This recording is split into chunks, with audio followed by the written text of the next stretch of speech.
começa a continuar a nossa aula sobre os cacicados complexos. Mano, os índios que estavam aqui na Amazônia, quando os europeus chegaram, as províncias indígenas que existiam aqui na Amazônia, mano, nas cenas do capítulo anterior, a gente viu que a gente tem informações sobre essas tribos, porque vários viajantes europeus passaram por aqui.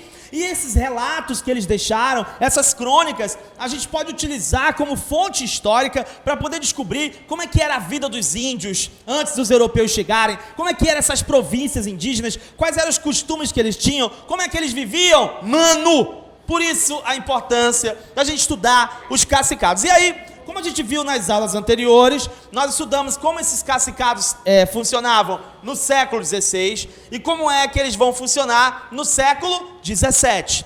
Esses cacicados aparecem no século XVI com alguns nomes diferentes dos nomes que aparecem no século XVII. E aí a gente vai ver que alguns cacicados, algumas províncias, elas são as mesmas, mas elas estão aparecendo agora com outro nome, né? Agora pode ser também que tenha ocorrido um processo de migração, um processo de mudança no cenário geográfico daquela região e que pode ter ocasionado também essa mudança. No caso hoje, a gente vai se ocupar de estudar essa província aqui, os Oniguaial, ou também chamados de Omáguas. Esses Omáguas, eles não eram os Cambebas. Por quê? Porque a gente viu nas cenas do capítulo anterior que tem aqueles Omáguas que também são chamados de Cambebas. Por quê? Porque o termo Cambeba significa cabeça chata. E aqueles Omáguas que eram chamados de Cambebas, eles faziam uma deformação artificial do crânio deles. Eles deixavam o crânio deles um pouco mais afundado. Eles pegavam duas pranchas, tá? E eles achatavam a cabeça do bacuri, né? O bacurizinho ficava com a cabeça achatada para poder ficar aquela testa mais, aquela testa diferente, né? Que os Omáguas apresentavam, uma deformação artificial do crânio para se diferenciar das outras tribos. Por isso aqueles outros Omáguas também eram chamados de Cambebas, porque a palavra Cambeba significa cabeça chata. Só que esses Omáguas aqui, eles não são Cambebas, ou seja, esses Omáguas aqui, eles não são cabeça chata, tá? Então eles são diferentes dessa outra tribo de Omáguas que a gente estudou na aula passada. Qual era a localização deles? Mano, eles estavam localizados desde a barra do rio Coari até a foz do rio Purus, na margem direita, sempre na margem direita, com exceção na região de Codajás, né? Que eles já não vão estar na margem direita, tá? A extensão deles, dessa província, era 250 quilômetros. Mano, 250 quilômetros de extensão de uma província indígena. Será que essa província era grande? Será que essas aldeias ocupavam uma área extensa? Mano, 250 quilômetros, mano. Bota de Manaus para Taquatiara, mano, né? Bota mais um pouquinho que dá 260 e pouco, né? 268, por aí. Então é daqui para Taquatiara, já chegando em Taquatiara, mano, né? Então tudo isso de quê? De uma só província indígena, desse tamanho, tá? Então, ou seja, era um grande cacicado, era uma grande província indígena, os Oniguaial. Eles tinham nas aldeias deles uma tal Casa dos Prazeres. Casa dos Prazeres. O que será que os índios faziam nessa tal de Casa dos Prazeres? Não é nada disso que vocês estão pensando. O índio, ele fazia essa Casa dos Prazeres, ela era uma cabana que eles usavam para fazer rituais, tá? Faziam rituais, faziam festas. E nessas casas dos prazeres, eles colocavam os ídolos que eles fabricavam de fibras vegetais, ou seja, os ídolos de divindades, né, que eles cultuavam e que eles guardavam ali nessa tal de Casa dos Prazeres, tá? Era isso que eles faziam na Casa dos Prazeres. E aí, dentre os costumes que eles tinham, uma coisa que chamou a atenção para o pessoal do Orellana, que é o espanhol que passou por aqui no século XVI e que deixou relatos, porque ele tinha um cronista na expedição dele, que era o Frei Gaspar de Carvajal, e o Frei Gaspar deixou vários relatos sobre essa viagem, né? Porque era o cronista da expedição do Orellana. O que chamou a atenção para esse pessoal da expedição do Orellana é que esse pessoal tinha várias aldeias, e uma das aldeias eles batizaram de Aldeia da Louça.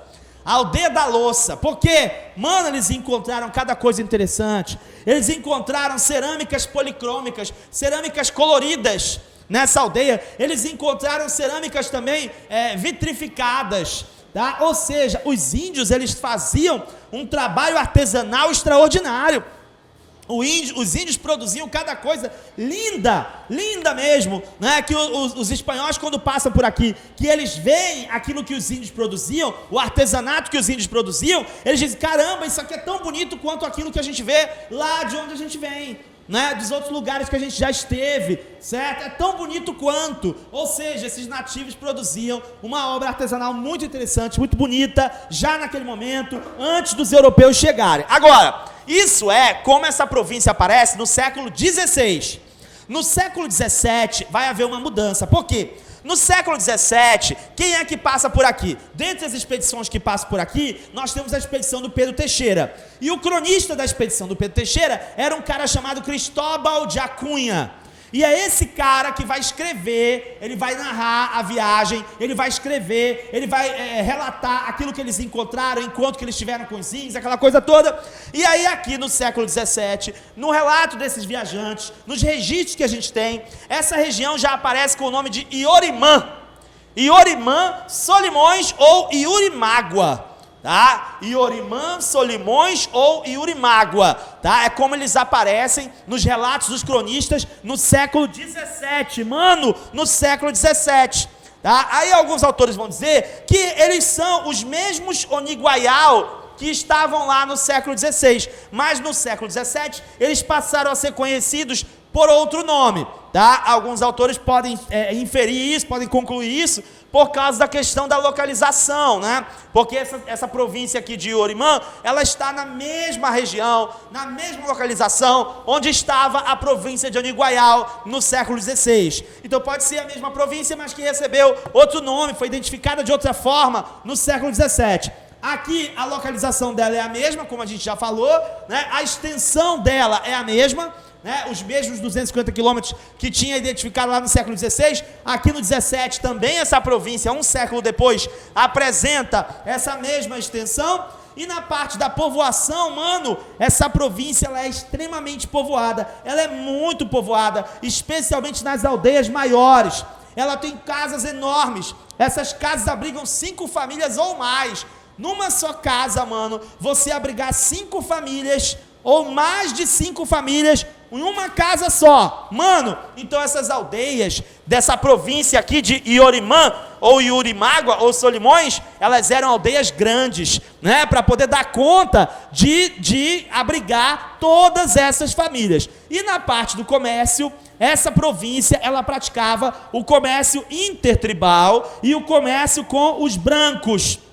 O que é o comércio intertribal? É o comércio entre uma tribo e outra, entre as próprias tribos, né? Nós vamos ter esse comércio acontecendo nesse momento. E o Cristóbal de Acunha, ele vai dizer que esses índios, eles eram muito belicosos. O que é um índio belicoso?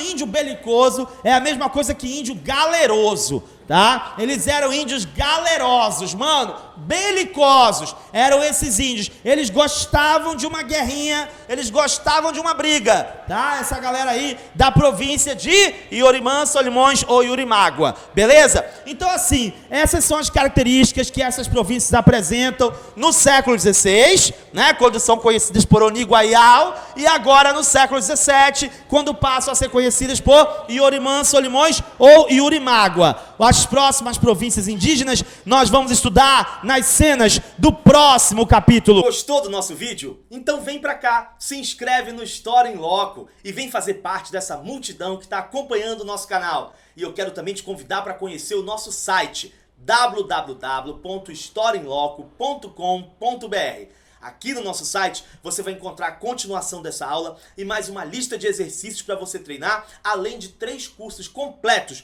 de História Geral, História do Brasil, História da Amazônia. Aqui a gente também oferece módulos, oferece muito conteúdo de qualidade, muita informação, muito conhecimento para você. Você não pode perder tempo. Vem para cá, digita www.historiaemloco.com.br, o site que trabalha para fazer você gabaritar história. Até a próxima, tchau!